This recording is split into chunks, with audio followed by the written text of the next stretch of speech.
Wow, 4 years went by in the blink of an eye. Good morning, Mr. Chabi, seniors, families, friends, faculty, board of trustees, and guests. I'm honored to be here as a representative of the underclassmen to congratulate the class of 2015.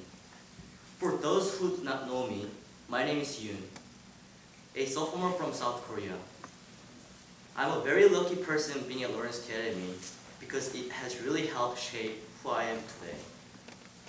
Before coming to Lawrence Academy, I was lost.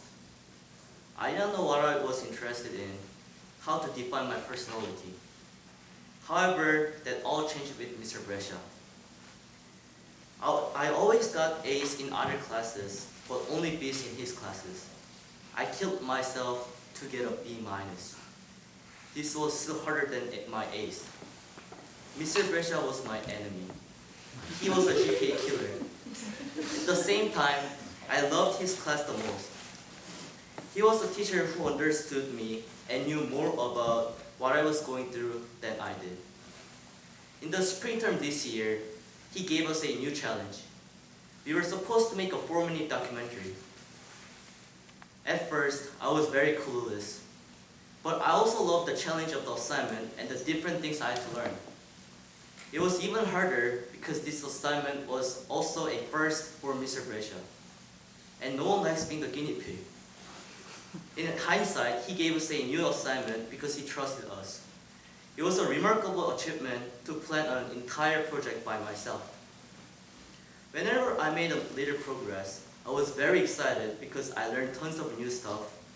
And when I finished the documentary, it was very hard to contain my happiness. I kept showing my documentary to everyone, whether they wanted to see it or not. The activity was very tough, but it helped to develop my character, definitely improve my English skills, and present unforgettable memories. I was diamond in the rough, and Mr. Brescia's class kept cutting and polishing me. Eventually, it made me this amazing diamond. Because of his class, I was able to learn who I was, who likes to explore the new world. I just hope Mr. Brescia will give better grades to his future diamond.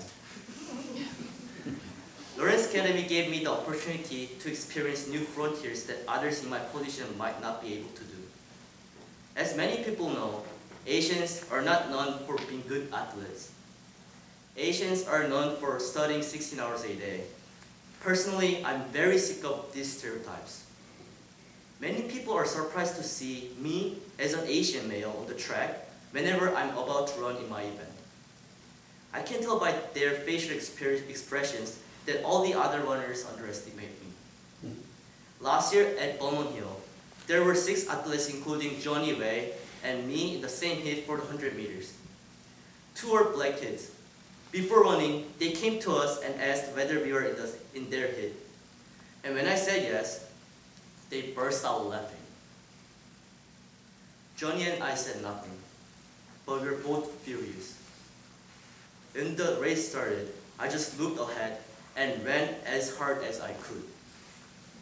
When we started the race, 4 of us started exactly at the same time. Johnny and I kept pushing, and pushing again.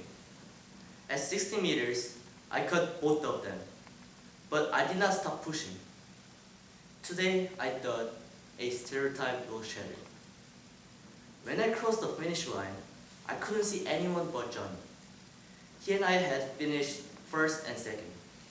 After the race, the face of those 2 blacks were priceless. I was really happy that Johnny and I, as 2 Asians, had beaten 2 black kids who had underestimated us.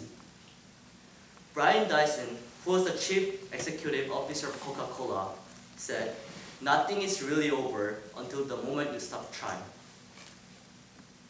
Even though Johnny and I faced a border in front of us, we broke that in half with our passion. This passion goes beyond the borders. I have always wanted to be myself, not what others imagine or think about me. You never know where your passion might come from, where your dreams might begin. My dream last summer was improving my English. So I applied to UNESCO's Model United Nations in Washington, D.C. to experience a new challenge. but the challenge was very different from what I expected. At the first meeting, I couldn't find anyone who spoke English well. There were approximately 300 students, and 85% were Chinese. Initially, I was thankful of the Asian population, but after hearing their bad English, I panicked. I wasn't going to have that experience where all the awesome English speakers would take my English to a new level. They only knew the alphabet and some easy words.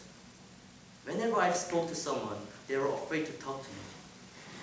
I hoped the other 15% would help me. I was trying to befriend them, but they did not let me join their group. They probably thought I was just one of the 85%. I had never felt this lonely before. I didn't belong anywhere. To make things worse, I stayed in my room alone and played on my lovely laptop. I know it's a great way to make friends, right? I kept looking at the floor when I walked, and I was pitiful. Fortunately, my isolation did not last long. I was selected as a delegate for North Korea. Due to the secrecy and lack of information, they decided to show a documentary about North Korea. After I was called in front of the 300 students to make comments about North Korea, I was very hopeless by this time, but I had nothing to lose. I thought this was my only opportunity to communicate with others regardless of my English skills. I made a very emotional speech about the society, separated family, and residents in North Korea. When I finished, everyone stood from their chair and clapped for me.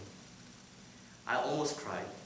I had overcome my isolation and fear, and because of this speech, I was able to get close to other delegates. I didn't realize my English skills were good enough to communicate this way, and I was leader to this group. I believe the experiences with Mr. Brescia and the community at Lawrence Academy gave me the ability and courage to be even more than what I imagined. Our time in high school seems long, but we need to try everything since we have a short window to make a difference. If you want to know who you are, then open the inner door to your mind. Once you open it, you will experience and know what you hate, what you like, what makes your world go around. You need a Mr. Brescia in your life to change your mind, a passion to carry you through the most difficult obstacle, and a desire and will to change what you fear most. Failure is acceptable, but giving up is unacceptable. No one should turn off their light in their heart. When someone or something tries, you should make the light much brighter.